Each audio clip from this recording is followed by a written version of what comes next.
సుందరం అన్ననితో మాట్లాడుతున్నాడేంటి? వీళ్ల మధ్య పరిచయం ఉందా?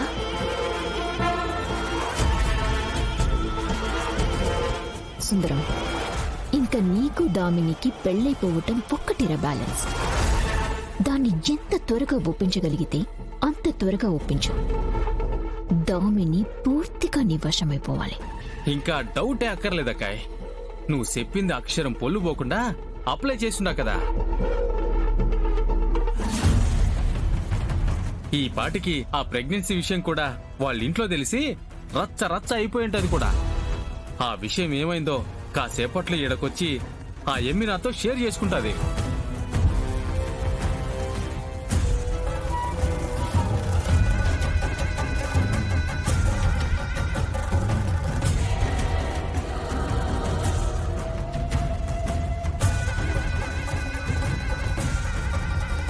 అసలు వీళ్ళేం మాట్లాడుకుంటున్నారో వినాలి. అప్పుడు చెప్తా నీ సుందరం గడి పని.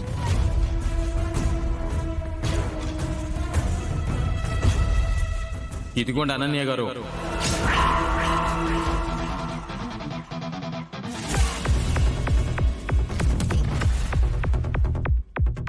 ఎందుకు చెప్తున్నానో అర్థం చేసుకోండి.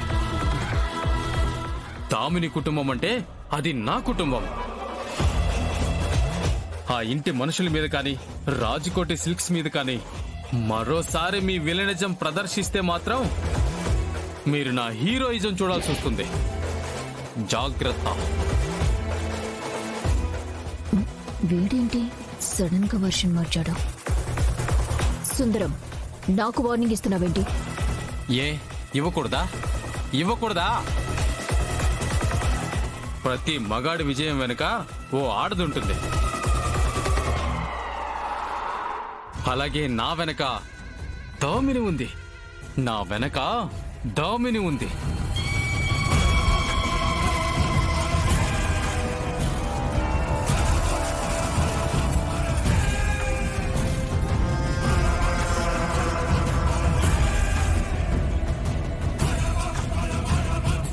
దామిని గనక నా లైఫ్లోకి రాకపోయి ఉంటే ఇవాళ ఈ సుందరం అనేవాడికి జీవితం విలువ, ప్రేమ విలువ, మనుషుల విలువ తెలిసొచ్చేదే కాదు.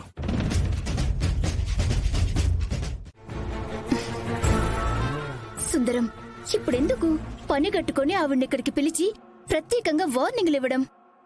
చెప్పాను కదా దామిని, నీ కుటుంబమే నా కుటుంబమని. అందుకే నా కుటుంబాన్ని రక్షించుకునే కార్యక్రమాన్ని ఇప్పటి నుంచే మొదలు పెట్టున్నాను. సర్లే గాని ఆ సంగతి పక్కన పెట్టు. నేను చెప్పింది ఇంట్లో చెప్పుండావా? ఏమన్నారు? ఎట్టా స్పందించినారు? ఇంతకీ కాయ పండా? పిందె కూడా కాదు. అదేంది మే? అవును సుందరం, అమ్మ పిన్ని వాళ్లతో చెప్పాలని చాలా రకాలుగా అనుకున్నాను. కానీ నాకు ధైర్యం చాలేదు. ఆ మాట వింటే వాళ్ళు ఎలా రియాక్ట్ అవుతారోనని ఊహించుకుంటేనే భయం వేస్తుంది. ఆ భయాన్ని పక్కన పెట్టమనే కదా నీతో మోటివేట్ చేసి చెప్పింది. నీకేం సుందరం, మోటివేషన్ చేయడానికి ఈజీగానే ఉంటుంది. కానీ ప్రాక్టికల్ గా ఆ సిచ్యువేషన్ ఫేస్ చేయడం అంత ఈజీ కాదు. 20 ఏళ్లు ఆ కుటుంబానికి దూరంగా ఒక అనాథగా ఎక్కడో పెరిగాను. ఇప్పుడిప్పుడే అందరితో కలిసి ఆ ఇంటి బిడ్డగా గౌరవంగా బ్రతుకుతున్నాను. అలాంటిది ఇప్పుడు నేను ప్రెగ్నెంట్ నని, ఈ కుటుంబాన్ని మోసం చేసేవాడు నా బిడ్డకు తండ్రి అని ధైర్యం చేసి చెప్పలేకపోయాను. ఒకవేళ ధైర్యం చేసి చెప్తే ఆ తర్వాత కుటుంబం పరువు తీసినా నా పరిస్థితి మళ్లీ రోడ్డున పడుతుంది. అనాథగా మిగలాల్సొస్తుంది. అది నా వల్ల కాదు. నాకు నా ఫ్యామిలీ కావాలి. దామిని, ఎందుకిట్టా నువ్వు నెగిటివ్ గా ఊహించుకుంటావు? పరువు కోసం ఇంటి బిడ్డను దూరం చేసుకునే పాపిష్టి కుటుంబం కాదు దామిని. అది ఆనంద నిలయం, దేవతలు కొలువున్న దేవాలయం. నా మాట ఇనిమే. ఆ ధైర్యం తెచ్చుకొని ప్రెగ్నెంట్ అని డ్రామా ఆడో. ఖచ్చితంగా వాళ్ళు నీ మనసుకి, నీ ప్రేమకి ఇలువిస్తారు.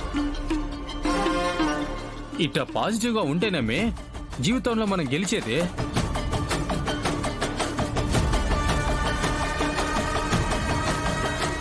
నువ్వు లేకుంటే నేను బతకలేనమే.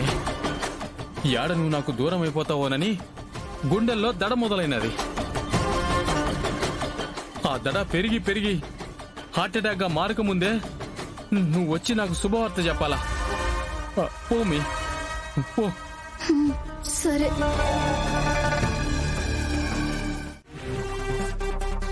చెప్పు వేయలేదు, షూజు వేయలేదు.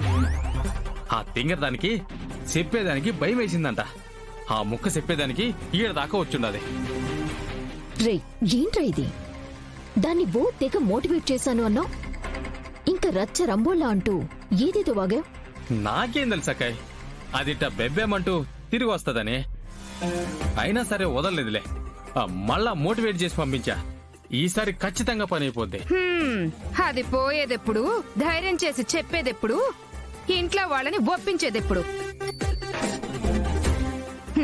ఇవన్నీ ఎప్పుడు జరగాల? ఈ సన్నాసుడు కనిపిస్తేనే కోసి గుమ్మానికి ఏలాడదీసే మాదిరుండారు ఆ ఇంట్లో వాళ్ళు. అట్టాంటిది అదే గుమ్మంలోకి వీణ్ణి అల్లుడుగా ఆహ్వానిస్తారని ఎట్టా గమ్మి పిచ్చి కలలు కంటా ఉండావో? అమ్మా, పిచ్చి వాగుడు వాగితే చంపుతాం. చంపినవులే. ఆయన ఏందిమే, నేనేదో జరిగే పనిని జరగనట్టు చెప్తున్నట్టు అట్ట ఫీల్ అవుతా ఉండావు? ఆ ఇంట్లో అడుగు పెట్టినప్పటి నుంచి నిన్నాళ్ళు బయటి గెంటేదాకా ఆయన ఎపిసోడ్లన్నీ ఓసారి చూసుకో.